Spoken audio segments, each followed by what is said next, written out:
Like, comment, share and subscribe to Mufti Tariq Masood, famous scholar. बेहतरीन सदका जारिया हासिल करने के लिए इस वीडियो को शेयर करना मत भूलें। जज़ाकल्लाह। मोहम्मद नवाजिश ने इंडिया से पूछा है, दिवाली की मिठाई खाने का हुक्म। दिवाली के मौके पर लोग मिठाई देते हैं, इसका खाना कैसा है और इसकी मिठाई कबूल करनी चाहिए कि नहीं करनी चाहिए।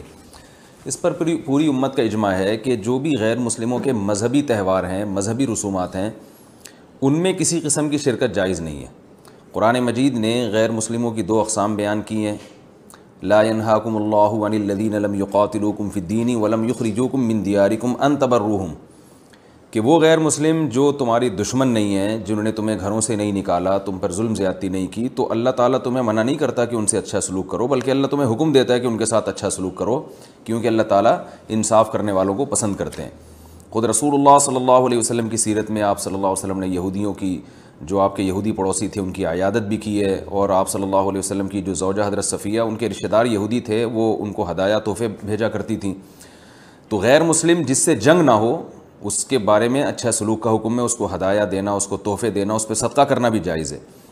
लेकिन इसकी एक बाउंड्री है, वो ये है कि ऐसा ना हो कि आप उनके मज़हबी मामलात में, उनकी मज़हबी रसूमात में शिरकत करना शुरू कर दें, क्योंकि किसी भी तरह से उनके मज़हब को अप्रीशिएट करना, उसकी हौसला अफजाई करना जायज़ नहीं है, क्योंकि ये इसकी अलामत है कि आपको अपने बरहक होने पर इत्मीनान नहीं है। लोग ये कहते हैं कि वो भी तो हमारी ईद में शरीक होते हैं। तो देखें, उनके मज़हब में ये इजाज़त है कि हमारी ईद में और हमारे त्यौहार में शरीक हों, हमारे मज़हब में इजाज़त नहीं है। तो हम तो अपने मज़हब को फॉलो करेंगे। हमारे मज़हब में क्रिसमस है या जो भी उनके मज़हबी त्यौहार हैं, उनमें किसी भी किस्म की शिरकत की हमें शरीयत में इजाज़त नहीं दी है।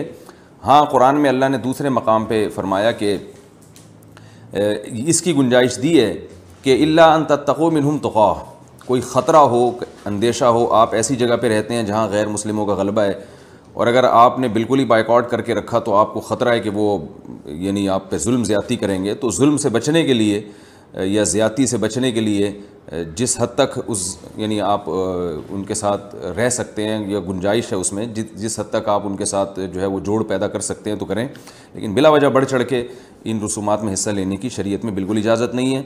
वजह उसकी ये कि अगर आप उनके मज़हबी त्यौहारों में शिरकत करेंगे और तो ये मुनाफ़क़त है, क्योंकि इस्लाम एक तरफ ये दावा करता है वमन यब्तग़ी गैरल इस्लामी दीनन फलन युक़बल मिन्हु, इस्लाम को अपने बरहक होने पर इतना इत्मीनान है कि वो ये कहता है कि दीन बरहक इन्न दीन इंदल्लाहिल इस्लाम, दीन बरहक सिर्फ़ और सिर्फ इस्लाम है। तो जब सिर्फ इस्लाम है तो इस्लाम के अलावा सब बातिल हैं। जब बातिल हैं तो इस्लाम फिर उनको अप्रिशिएट करने की किसी सूरत में इजाज़त नहीं दे सकता। ये ऐसा ही है जैसे आप कहें कि फ़लाँ आदमी चोर है और मैं उसकी चोरी को गलत भी समझता हूँ। ठीक है, आप उसके साथ एहसान करेंगे, उसके साथ उसने सलूक करेंगे, लेकिन चोरी के मामले में आप उसकी रहनुमाई करना शुरू कर दें या अप्रिशिएट करना शुरू कर दें, या वो चोरी करके लाया और आप उसका माल खाना शुरू कर दें, तो ये फिर मुनाफ़क़त कहलाएगी। ये इसकी अलामत है कि आप के चोरी के बारे में वो जज्बात नहीं है जो होने चाहिए। तो इस्लाम ने गैर मुस्लिम के साथ हुस्न सलूक का हुक्म दिया, मगर उसके मज़हब के मामले में दो टोक बता दिया है कि किसी किस्म की मज़हबी रसूम में हम उनके साथ शरीक नहीं होंगे, बाइकआउट करेंगे, और हम ये कहेंगे कि लकुम दीनुकुम वलिय दीन, आपके लिए आपका दीन है, हमारे लिए हमारा दीन है। और इस बारे में सही हदीस भी मिलती हैं। हज़रत अनस इब्न मालिक रज़ी अल्लाह ताला अन्हु फरमाते हैं कि हम मदीना में थे, एक ख़ास त्यौहार था जो शुरू से अहले अरब का चला आ रहा था, हम वो त्यौहार मनाया करते थे। तो आप सल्लल्लाहु अलैहि वसल्लम ने हमें उस त्यौहार से मना कर दिया, और आप सल्लल्लाहु अलैहि वसल्लम ने फरमाया कि अल्लाह ताला ने हमें इसके बदले में दो त्यौहार दे दिए हैं, एक ईद उल फ़ितर और ईद उल अज़हा। तो आपने ये नहीं कहा कि मुसलमानों का त्यौहार ईद उल फ़ितर और ईद उल अज़हा है तो ये भी मनाओ, और वो पुराना जो आ रहा है चलो वो भी मनाते रहो, उसको मना कर दिया। और फरमाया कि जब अल्लाह ने हमें बदले में इससे अच्छे त्यौहार दे दिए हैं तो अब हम उन त्यौहारों को नहीं मनाएंगे। तो त्यौहार को मनाना यही होता है कि आप उनके साथ मिठाई में शरीक हो जाएं या उनके साथ रंगरलियों में शरीक हो जाएं, किसी भी तरह से शिरकत होगी तो वो मनाना ही कहलाएगी, लिहाजा इसकी इजाज़त नहीं है।